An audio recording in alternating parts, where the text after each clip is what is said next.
Assalamualaikum warahmatullahi wabarakatuh. Izin memperkenalkan diri, nama saya Raisandi dengan NPM 2241129.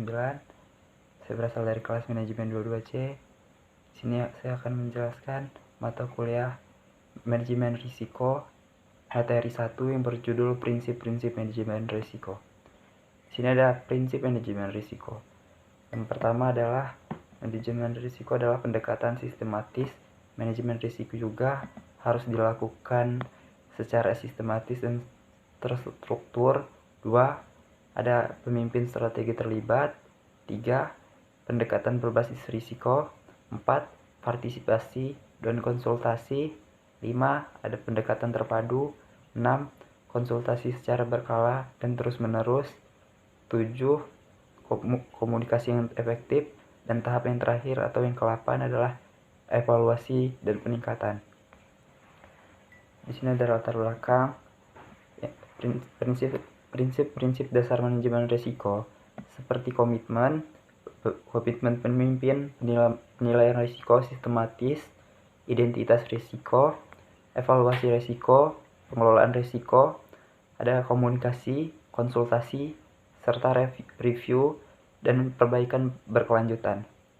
Dalam sistem ini perlu dan pentingnya membentuk dasar kuat bagi penerapan dan juga bila dikaitkan dengan pemakanan prinsip disesuaikan berarti praktik pengendalian dan pengelolaan risiko maupun pengaturannya harus sesuai dengan kebutuhan organisasi saat ini maupun masa depan dalam rangka pencapaian sasarannya.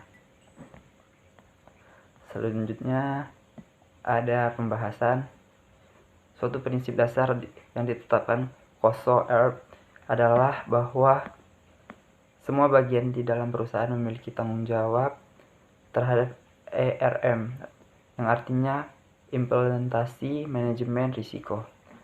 Harus mencakup entity level division business unit hingga subsidiary dan mencakup seluruh sumber daya manusia di dalamnya. Poin pertama, tujuan manajemen risiko adalah guna melakukan mitigasi atau pelacakan sumber daya yang berpotensi mengancam tercapainya tujuan organisasi. Proses pelacakan ini dapat dilakukan melakukan riset analisa prosedur dan prosedural dari setiap aktivitas dan aktivis organisasi dalam proses pelayanan hingga pengelolaan aset. Di sini ada materi selanjutnya yang berjudul strategi. Jadi, strategi adalah pengelolaan risiko meliputi mengalihkan risiko ke pihak lain, meminimalkan dampak negatif suatu risiko dan mengambil atau menerima sebagai atau semua akibat dari timbulnya suatu risiko, dan juga jika perusahaan terlambat atau belum menerapkan manajemen risiko, berikut adalah beberapa dampak negatif yang dapat terjadi: sulit mengambil keputusan dalam melindungi perusahaan dari kerugian, kebangkrutan, kerangka kerja perusahaan menjadi tidak efektif dan efisien.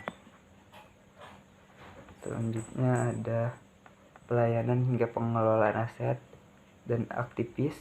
Proses ini pelacakan yang dapat dilakukan melalui riset dan analisa prosedural dan prosedur dan setiap aktivitas organisasi dalam proses pelayanan hingga pengelolaan aset. Jadi, risiko yang sistematis, identitas risiko, evaluasi risiko, pengelolaan risiko, dan komunikasi. Dan yang selanjutnya ada strategi pengelolaan risiko, meliputi pengalihan risiko ke pihak lain, meminimalkan dampak negatif suatu risiko, dan menerima sebagian atau semua akibat. Menerapkan manajemen risiko berikut adalah beberapa yang dapat terjadi: sulit mengambil keputusan dalam melindungi perusahaan dari kerugian, kebangkrutan, kerangka kerja perusahaan menjadi tidak efektif dan efisien, dan terjadilah perusahaan menjadi tidak efektif tadi dan tidak efisien. Dan yang terakhir, bagaimana meminimalisirkannya. Suatu dampak negatif adalah tanggung jawab perusahaan menjadi tidak efektif dan efisien. Mungkin itu saja yang dapat saya sampaikan. Terima kasih atas perhatiannya. Wassalamualaikum warahmatullahi wabarakatuh.